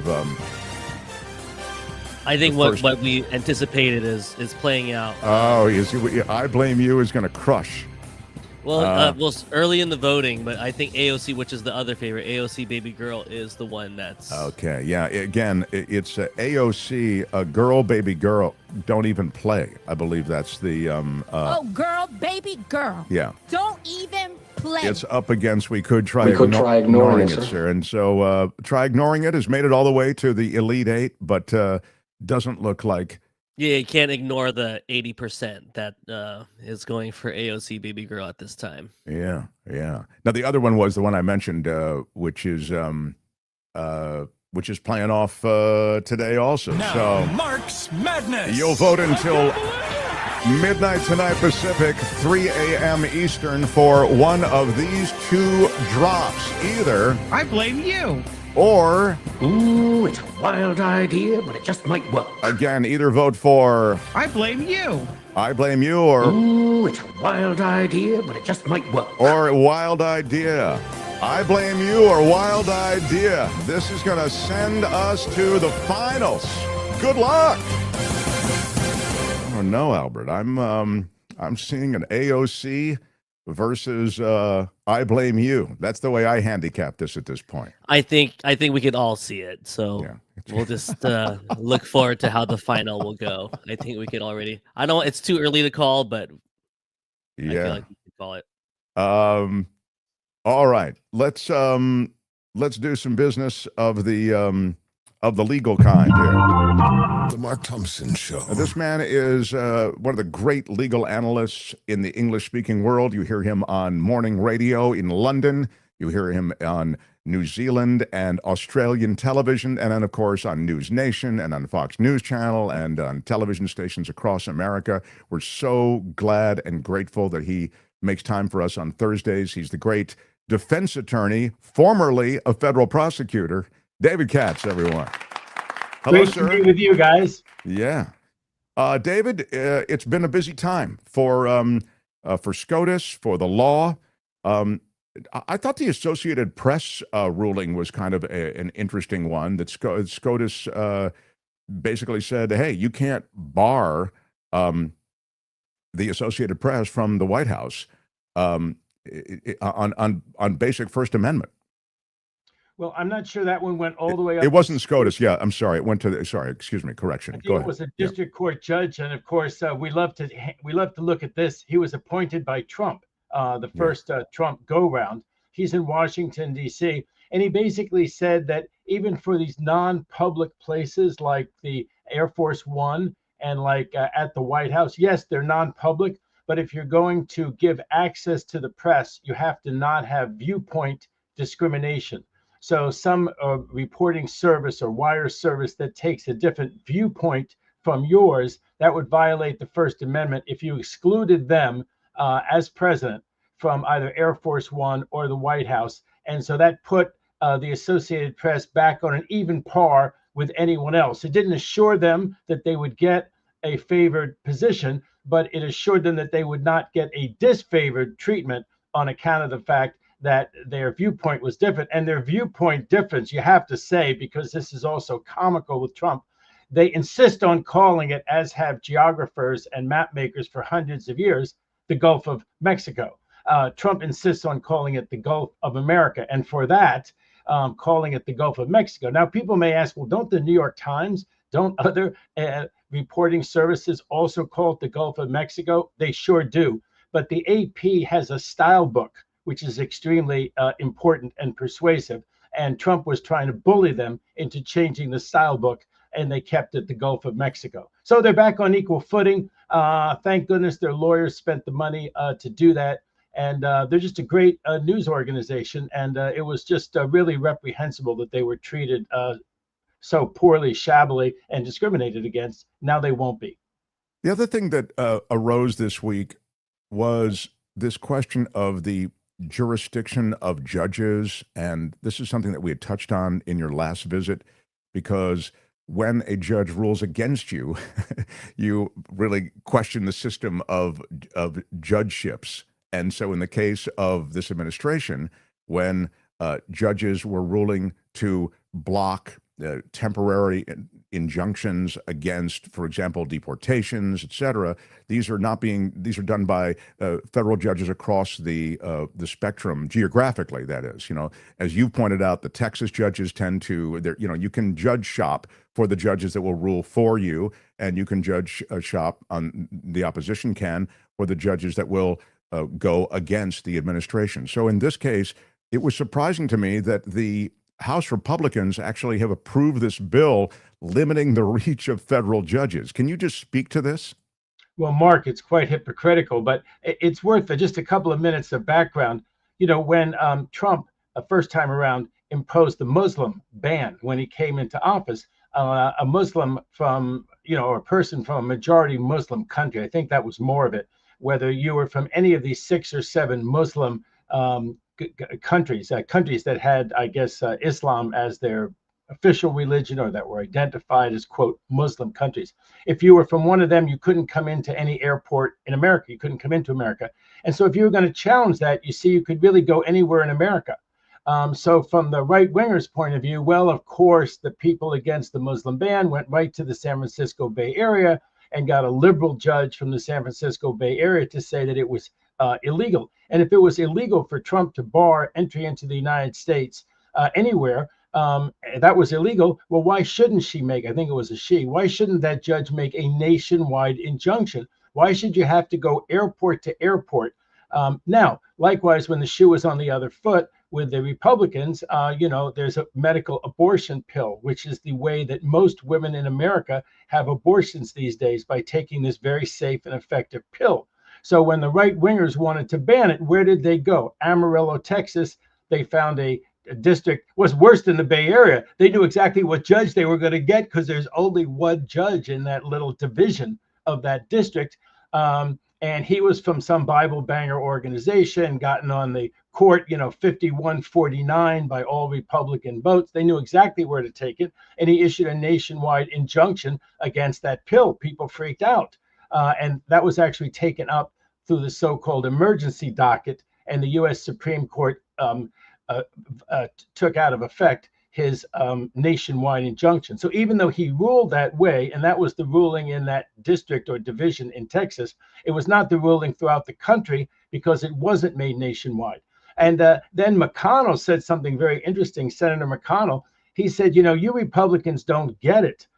You're trying to do something about this problem when they tried to do something a year ago. We like these tiny little districts where we know who the judge is going to be, and we can judge shop our right-wing causes to mark these judges. We know who we're going to get. We know how they're going to rule. And of course, if you're one of the people who is for the medical abortion pill being disseminated and who knows that it's safe and that there's no reason under the law to bar it, this is an outrage, this judge shopping. Well, guess what? Now that Biden is not in office anymore, and Biden is not the one issuing executive orders, but Trump is, now the Republicans have suddenly decided that one of America's great problems is this judge shopping and finding these judges who issue these nationwide injunctions. And they don't want any more nationwide injunctions. Before there's going to be a nationwide injunction, they say there has to be a 3-judge court. And that's a normal solution. I wrote a law review article about that when I was on a California law review about in foreign affairs cases, there should be a 3-judge court. Generally, it's cumbersome, to get 3 judges together and all this kind of stuff. It's probably easier to do it this way, have one district judge, and then if you don't like it, you run right up to the Court of Appeals, and then you do get 3 judges, 3 appellate judges to review it. So this 3-judge court seems to be, we do it in some way we call multi-district cases, but it's rare. It's not going to be enacted by the country because the Senate is going to have a filibuster of 60 votes, and they're never going to have 60 votes. But, all of these, Tea Party types, these right-wing types in the House, now they have a new cause célèbre, nationwide injunctions against Trump policies. Yeah, as you say, the Senate it'll die. But it's interesting to me that they would even, that it would pass the House is extraordinary, I think. Maybe not within this environment, as you say. 4 votes. 4 votes, Mark. It's one of those 218, 214. Yeah. So and as you say, it's a cause célèbre for them. There is something that went up to SCOTUS, and it was regarding the firing of federal employees. Can you speak to this? They rule that that they essentially the reinstatement of federal employees, which had been, I guess, ruled upon by a lower court, SCOTUS overruled that. So in the summer of 1980, Mark, during the Carter administration, I was there in Washington, D.C., played on the softball team at the Department of Justice with a brilliant and hard-hitting lawyer, William Alsop, who went on to be a U.S. district judge in the San Francisco Bay Area. And William Alsop got this case at random. It was by these probationary employees. And he said, there's just no rationality to this. A probationary employee, first of all, isn't somebody who's been there a week or two. There's people who've been there a year and a half. Some of them have outstanding performance reviews. It is simply irrational and against the law to suddenly terminate 16,000 of these employees because they're quote probationary employees from 6 different agencies. One of them is the Department of Defense. So he ruled that they had to be reinstated. Because it was the San Francisco Bay Area, it went up to our West Coast Appellate Court, the Ninth Circuit. The Ninth Circuit affirmed him and said, yes, that order goes into effect. You have to reinstate those 16,000 people. That's what went up to SCOTUS, and SCOTUS reversed that and did not reinstate the people. It doesn't mean that they won't be reinstated one of these days. It doesn't mean that under some different legal theory, Mark, they won't be reinstated. But under this order, they will not be reinstated because the U.S. Supreme Court said that they didn't show that on the merits they were going to win. And there's another question of whether they have to go not to a U.S. district judge, but they have to go to like the U.S. Court of Claims or to go to some other court which handles these, what am I trying to say? These personnel matters. So that's jurisdictional. Is that what you're saying, David? Yes, the U.S. Supreme Court said that it was jurisdictional and it shouldn't be there. And on top of that, also that the particular plaintiffs didn't have standing. Now, this has really mystified people why they don't have standing, because I understand that they're the labor unions that represent these 16,000 people. Some of them may not have labor unions that represent them. When I was at the Department of Justice, we never had a labor union. The DAs have a labor union. That's one reason they could stand up to Gascon the way they did and not get scared about being fired, because they really have workplace protections in a way that they don't in the FBI does not have a union. All these security agencies, like maybe the Department of Defense, are not allowed to have a union. But there ought to be somebody who stands up for those workers. If it's got to be some kind of union. So people are saying, well, wait a second, that's going to bar them from ever challenging it in the courts if their labor union representatives or people who speak for them, even though they don't have a union, if they can't speak up for these workers who are fired, these probationary federal employees, they're left without a remedy because they're left without a key to the courthouse door. So people are really mystified by that. And the other thing, it's not inside baseball because this case matters too. 5 of these 6 agencies are also bringing suit in Maryland, in the U.S. District Court in Maryland. That judge ruled the same way, that they had to be reinstated. Okay, so the Bay Area one also reinstates the Department of Defense people. The Maryland one reinstates the folks at 5 other agencies also covered in the San Francisco Bay Area case. That case went to the 4th Circuit Court of Appeals, which just overturned that judge 2-1. So you figured that case ought to go to the U.S. Supreme Court, and the U.S. Supreme Court, the other shoe may be about to drop on that whole issue of reinstating these probationary employees to the tune of over 10,000 human beings. But we're really in limbo trying to figure out, is the 4th Circuit case now going to go to the Supreme Court? Are they going to have standing, those folks there? And then we can pretty much ignore the case here, because even if that case is worthless, the one from the San Francisco Bay, 5 of the 6 agency folks will be reinstated if that case goes to the U.S. Supreme Court from the 4th Circuit in Maryland, and if they have standing. So we're waiting to see. So just to run that out, then these people are still out of work. Yes.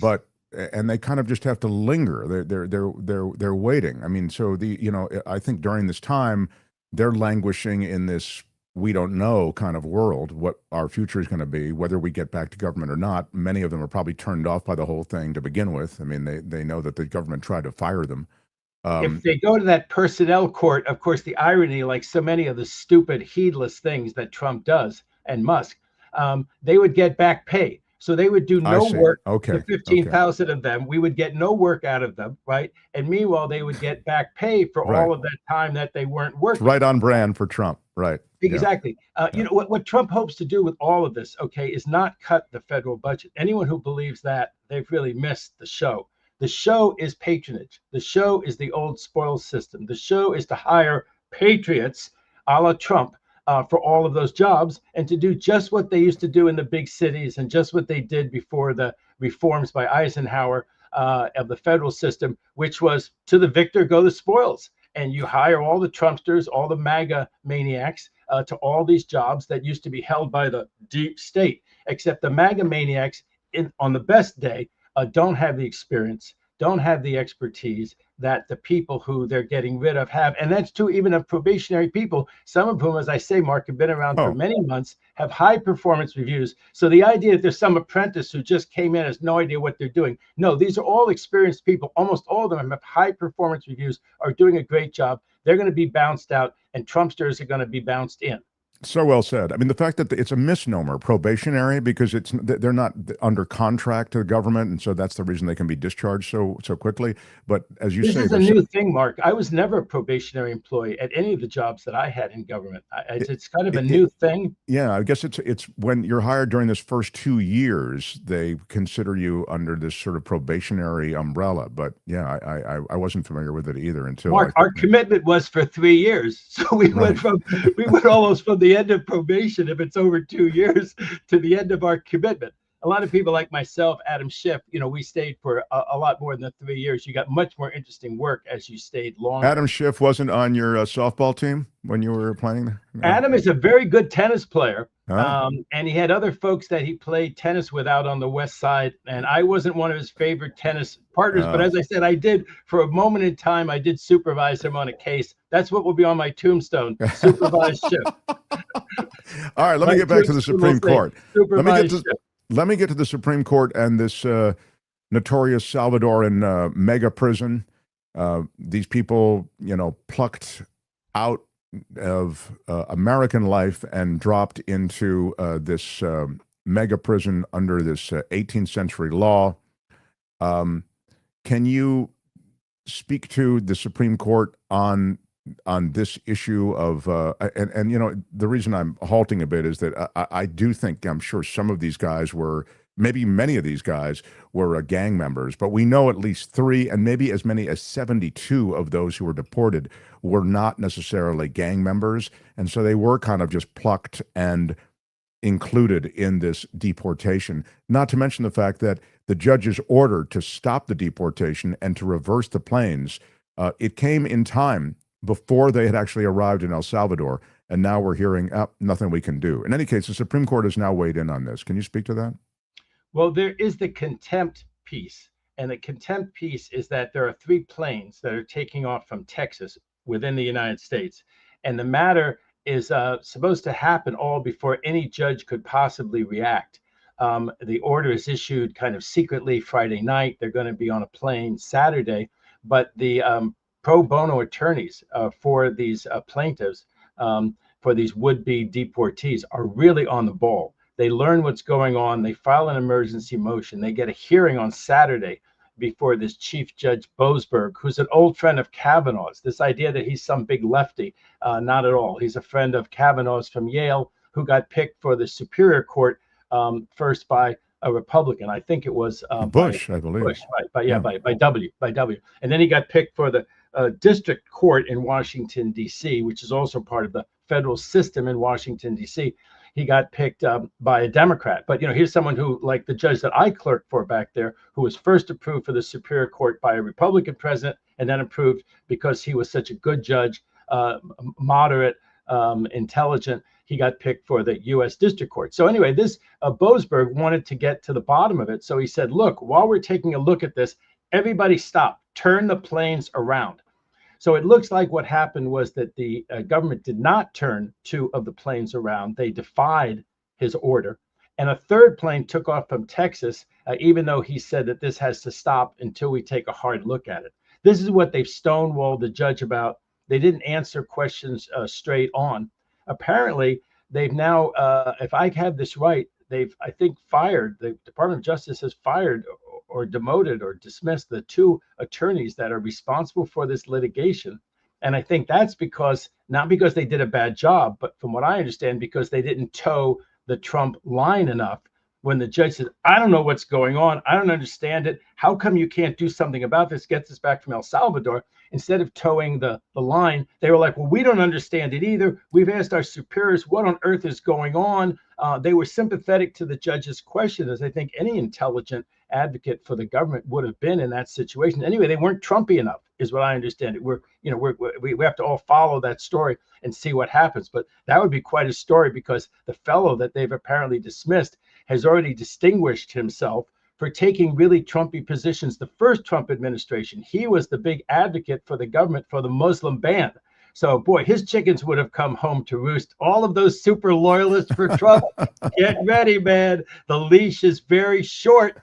You're spanking people today, and you're getting spanked by Trump tomorrow. So it looks like that may be the story with those two. Anyway, so that's the contempt piece of it. And now the government has said that these are state secrets. Whether planes are taking off from Texas are apparently state secrets, although they've taken off weeks before. We've already lampooned the fact that they're talking about war plans that are imminent on a group chat, but this is apparently something that has to be kept as a state secret. Anyway, the case has gone up to the Supreme Court, and they've said sensibly, Mark, and this is what I understand that they've done, although they haven't granted any relief yet that really matters, but they have made the obvious point that there has to be due process before people are deported in this fashion.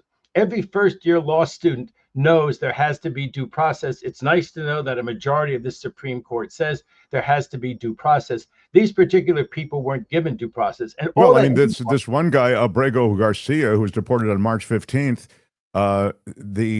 he was going to be returned, and now we heard from the administration that they couldn't get him returned. He was there, and it's too late, and now he's in El Salvador's custody. But if the Supreme Court, Mark, if the Supreme Court buys this, I'm taking a long time to get to this point, which is there's like 3 or 4 critical points about this case. One of them is that this is absurd. This really is Kafka-esque, because he doesn't have to be someone with a court order, which he is, that a federal judge specifically said he could not be deported. So they've made an administrative error and deported to El Salvador someone who a federal judge said cannot be deported. That's bad enough. That's another part of this sort of contempt piece of all of this. But if this is true for him, it's true for you and me, Mark. If it's true that there's no jurisdiction and there's no way to prevent this once you're physically in a prison in El Salvador, why do we have a remedy? They say the same thing. Oh my goodness, we can't actually do this. And of course, the reason that this is so unbelievable, so unfair, is because imagine if it were the judge's family member. Judge, I'm really sorry. We deported a family member of yours to another country, and there's just really nothing we can do about it.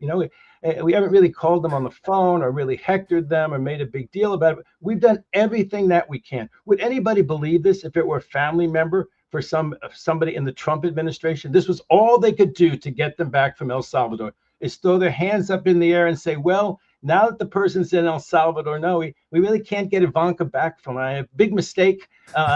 She was standing there, and we put Ivanka on the plane. We meant to put the guy on. There's all a huge confusion. Now she's in El Salvador. We can't get her back. Your Honor, we just can't get her back. We've done everything that we can, but we can't get Ivanka back. We can't get this one back. Nobody would believe that for a minute. So this idea that it's so futile, they haven't even really tried. They can't push El Salvador around. Of course, there's all the reason to believe, Mark, that's exactly what we've been doing, is pushing El Salvador around. We twisted their arm. We bribed them. How do you think that we ended up being able to send these people to El Salvador to begin with? We run the show. I mean, the idea somehow that the tail wags the dog? No, I don't think so. We're the dog.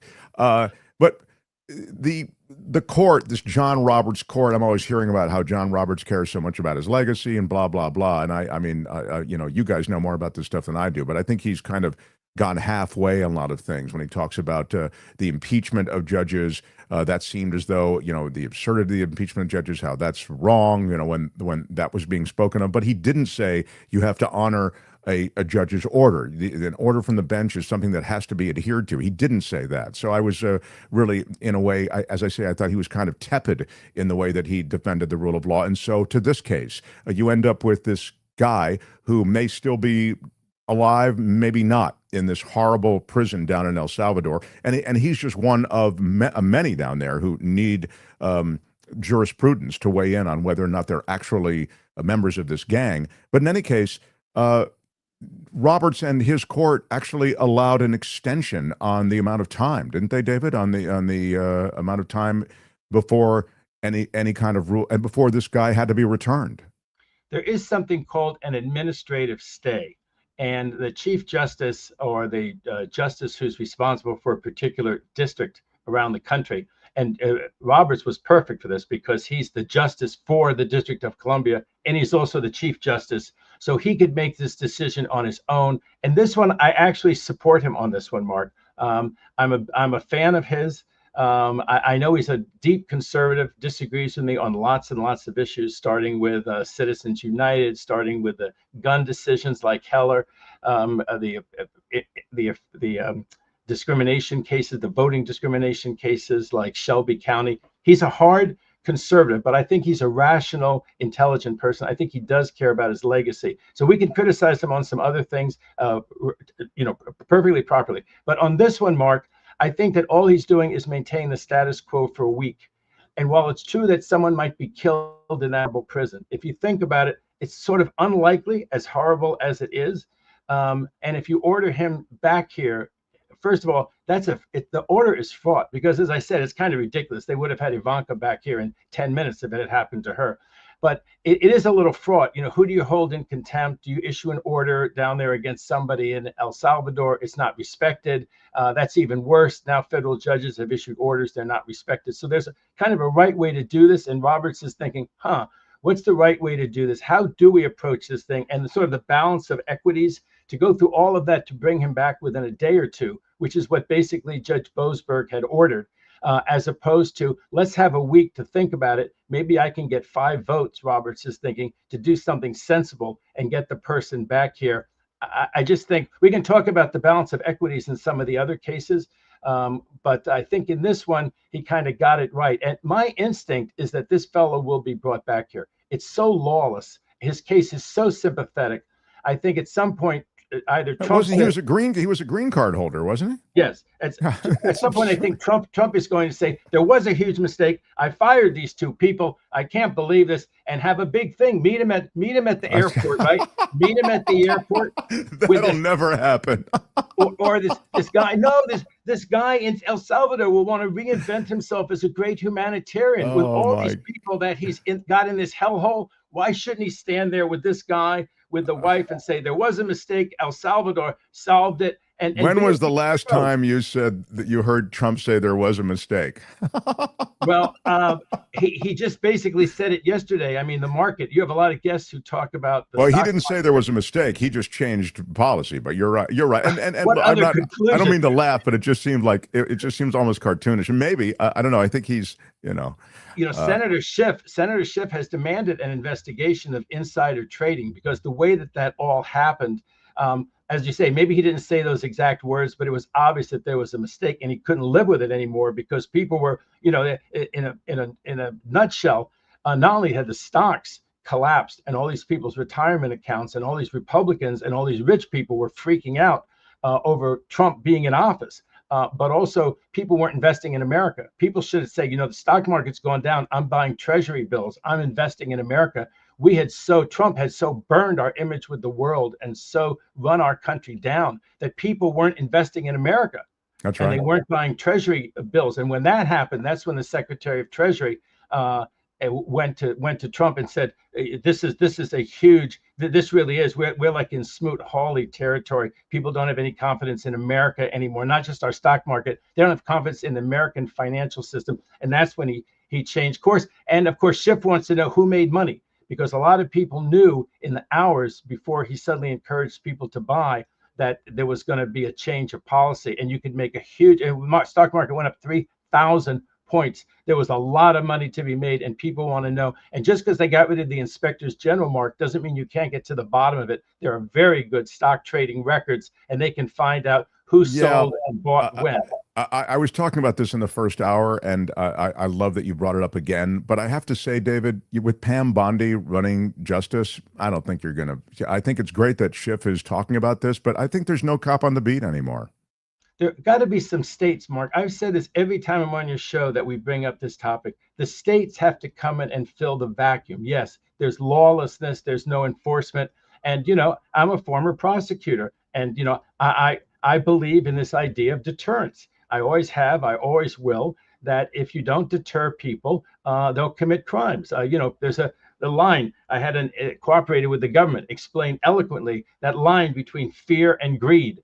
And a lot of people are way over on the greed side if there's no fear of prosecution. But there could be prosecution in the state courts. The states could take it seriously. And I keep telling you, I know California, New York, we need to spend money on other things. But every time Trump abandons the playing field, we ought to occupy the playing field. If he fires FBI agents with experience, we ought to hire them here in California to be in our California Bureau of Investigation. If he doesn't investigate insider trading, okay, you've swindled the person. The person that you've got, you have a transaction with a person, the person who didn't know what the stock market was going to swing up 3,000. If you knew that it was on inside information, you've swindled that person. These are, these can be prosecuted in the state courts.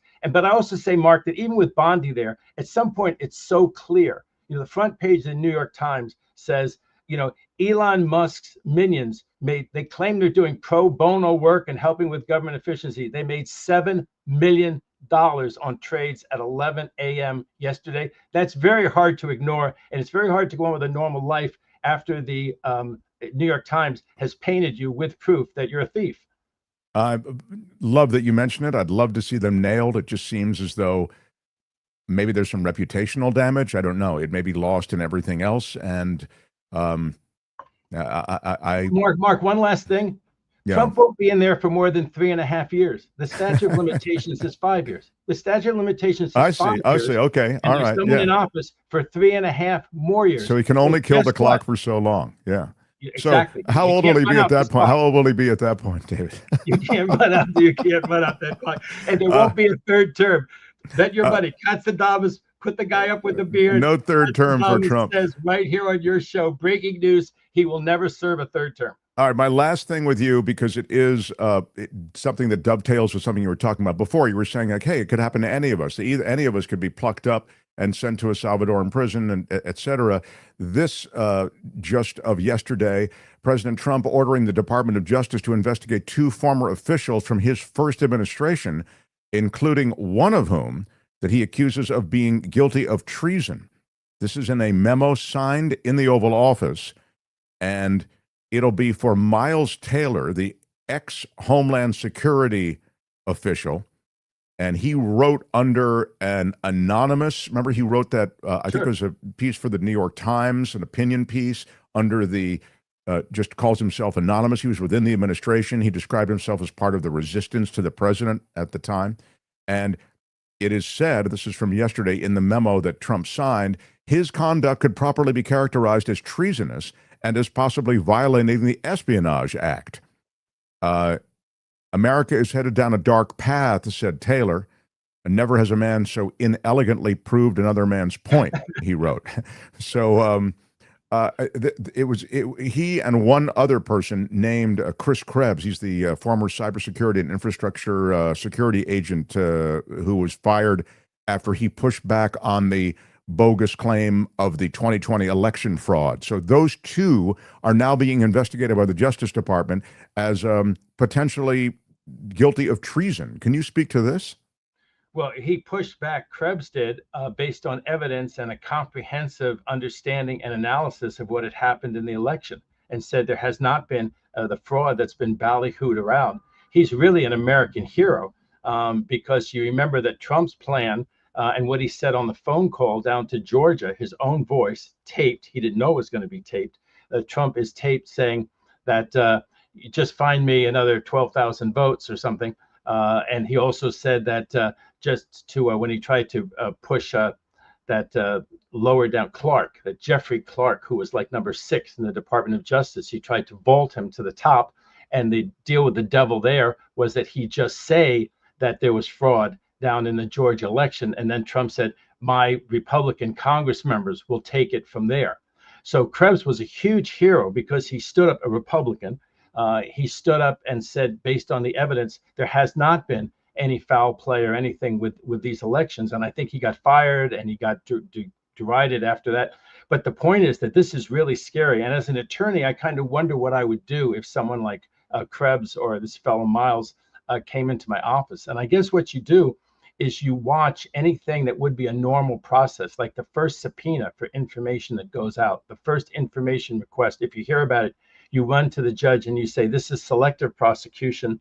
You want total transparency of, how this thing got started. If it's a tax investigation, you don't just assume that it's going to be a mere audit. You want to get to the bottom of all that. And I think with this record, a judge would back you up. Now, selective prosecution means that you're treated differently from other people in the same situation. They've certainly been treated differently from other people in the same situation, because if you're a target of a federal investigation, it's not announced by the president. It's not broadcast to the world. So my hope would be, if I had such a client, that Trump was simply being bombastic and ballyhooing this thing, because that's what he does. It's performative. And at the end of the day, no one at the Department of Justice would risk their bar card and everything else to follow up on this. Because there seems to be absolutely no basis to bring these people up on any kind of charges, Mark, or open an investigation. This Miles guy, you have a right to say I'm part of the resistance. I mean, they're going to go through and find every single person while Biden was in office, every single person in the government who said, I'm part of the resistance to Biden. I'm not really buying this Biden thing. You know, the border's open. I don't like DEI. All those people are guilty of treason. It's just ridiculous. And I got to say one more thing about Trump, if you don't mind. That, you know, you could say this whole economic calamity that he's just caused, who has helped? Like Russia. Who has really helped in all of this? Why is he always doing things that helps Russia? And meanwhile, he runs around doing all these things that really help Russia and showing that Trump is in the pocket of Russia. Maybe he's still dreaming about a Moscow Trump hotel or something like that. And he calls other people treasonous. It is so that it's just obnoxious. But if I represented one of those two people, that's what I'd do, Mark, is I would track everything that happened and I would run right to the judge and say, this is selective prosecution. You should quash this subpoena. You should not allow this to happen. You should inquire into it in open court. Inlays says, I hope the first thing you would do, David Katz, is take the case. Yeah. Absolutely. Yeah. Absolutely. You know, 500 law firms have filed this amicus brief on behalf of Wilmer Hale, Jenner and Block, the law firms who are fighting it. So I think that, you know, not all lawyers are about the money. You know, a lot of lawyers are about taking cases. And I think that so many of those law firms, over 500 of them, made it really clear that they, you know, they want to make money. Of course, they want to make money. But they also do care about, you know, the impact they have on society and the rule of law. And I think most attorneys would take that case right now. The huge firms do have the problem when you have 2,000 lawyers, they become huge businesses like other businesses. And I think a lot of them are thinking, I don't want to have my income fall from $5 million to $3 million because we took 2 or 3. They think, why not legal aid? Send it to legal aid. Why do you make those people part of the firm? Let's give $1 million to legal aid. Legal aid, go do it. No, you explained it. I think you explained it a couple of weeks ago that, you know, these big corporate law firms, it's, you know, the guy at Paul Weiss, he quit. The head of pro bono at Paul Weiss quit. He doesn't want to find causes that Paul Weiss agrees with Trump on, that they want to do pro bono work for, and he went back to legal aid. That's what he did. He went back to legal aid. God bless him. Zero Sum says there's got to be a constitutional amendment about presidential power in the next Democratic administration. Well, I mean, what would it say? Well, what does Zero Sum want that constitutional amendment to say? You can never get a constitutional amendment through, Mark. Yeah, that's one problem. Yeah, those ships have sailed, huh? Haven't they? Yeah. There needs to be a new ruling. There needs to be 11 or 13 members of the Supreme Court, and they need to reverse that presidential immunity case. That was I'd love to see the court expanded. Love to see the court expanded. And seeing how it's actually worked out. This idea that between the pardon power and presidential immunity for anything that smacks of an official act, you really can have things like sending SEAL 6 out there to kill your political opponent and then pardoning the SEAL 6 members. And the Supreme Court, if they were really being diligent and smart about this, they didn't think that through because they left that horrible out there. You know, in law school, we always say, well, wait a second, your solution would allow that horrible result. What's your response to that? They didn't seem to have any response to that horrible. Exactly. And it was argued by Sotomayor, I think. I mean, she actually drew that out. So you could kill your, as you say. CC Ryder says, this is a preemptive flex move by Trump to current staff. Oh, that's very, very good. I like that take. Do not write tell-all books is what CC Ryder is saying. Trump is essentially saying by declaring Miles Taylor an enemy of the state, you know, and guilty of treason. That's interesting. I mean, a lot of this stuff is a brushback pitch, you know. I mean, it's designed to cow any opposition within his administration, within the legislature, within Congress, within the Senate, et cetera. So I bet you Miles got signed up by Random House for a couple of $1 million for his book right now. And that he may need to break some of that off for legal fees. I don't think any of those people, I don't think either of those two are in trouble. I think that, like I said, the Trump regime will be over. 3.5 years, and I think the reign in Congress is over in a year and a half. I think that that's very clear. Then there'll be huge investigations of all of this, and there'll be nowhere to run, nowhere to hide. Kash Patel's got the whip hand right now. He's got the whip hand right now. You watch how long that's going to last. If he starts going after people like this Krebs and this Miles guy on no evidence at all, except Trump say so.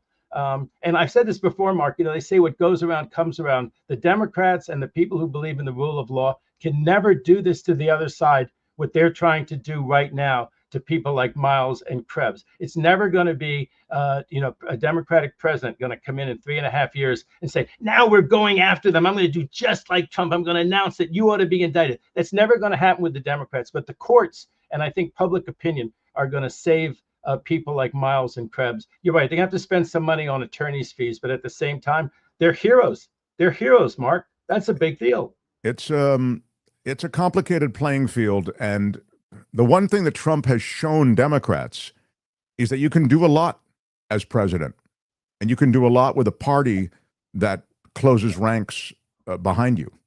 And I don't think Democrats realize that. Democrats are always looking at the parliamentarian. Democrats are always looking at, we have to mollify this part of our coalition. We have to get the Joe Manchins of the world on board. It's a very, a charismatic figure like Trump. I mean, again, the Mad King for sure.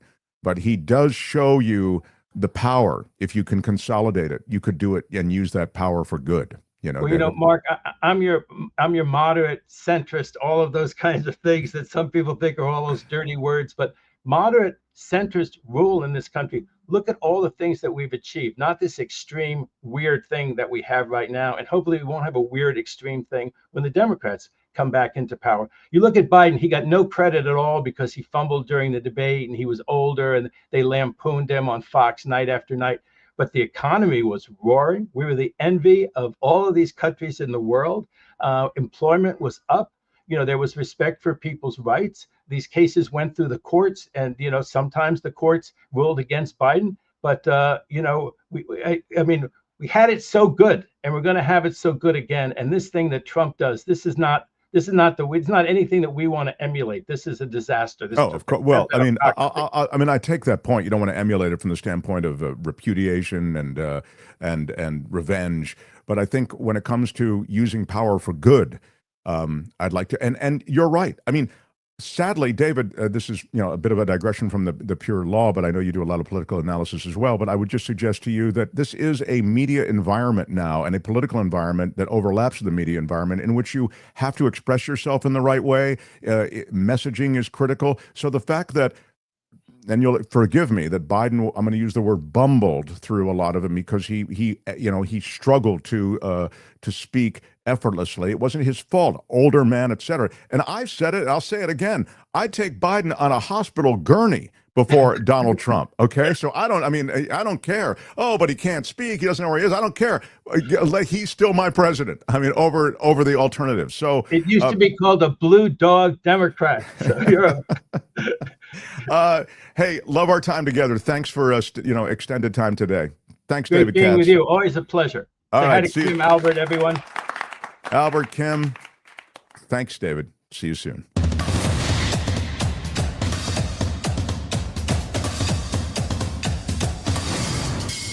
The Mark Thompson Show. This is Mark Thompson.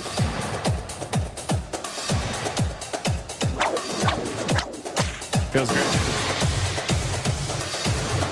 When they raided Mar-a-Lago, God didn't like that. Right on, everybody. Wow, what a day. Had some great guests in. Everything was really good. I felt good about things today. David Katz, and look at this, a shout out to all of our Patreon and PayPal supporters. Come on. If you're one of our Patreon and PayPal supporters, let me tell you something. I don't want to be too heavy, but you are literally the difference between this show existing and not existing.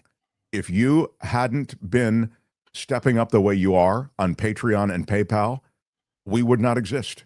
There is not enough YouTube money to keep the show on the air, plain and simple. And so To our Patreon and PayPal supporters, we scroll your name at the end of every show for a reason, because you are responsible for every show. And you can keep the show growing and going with a one-time or monthly contribution at themarkthompsonshow.com. There are click-throughs to Patreon and PayPal. Please support us. There are also click-throughs to Patreon and PayPal under all of our videos. Makes such a difference, and I cannot thank enough all of you. Thank you. Yes, thank you, thank you. A big shout out to all of you who are in the Patreon and PayPal community. Thank you so Thank much. you so much, everyone. Really do appreciate it. Thank And you, by the thank way, you, thank speaking you, of, thank you. thank you. Speaking of, How does the internet work? well, you go on the internet, you can find the links, and it's really not as complicated as you might think. Having a quick cup of my favorite coffee. Coachella Valley coffee. Oh. Let me have one more. What was that?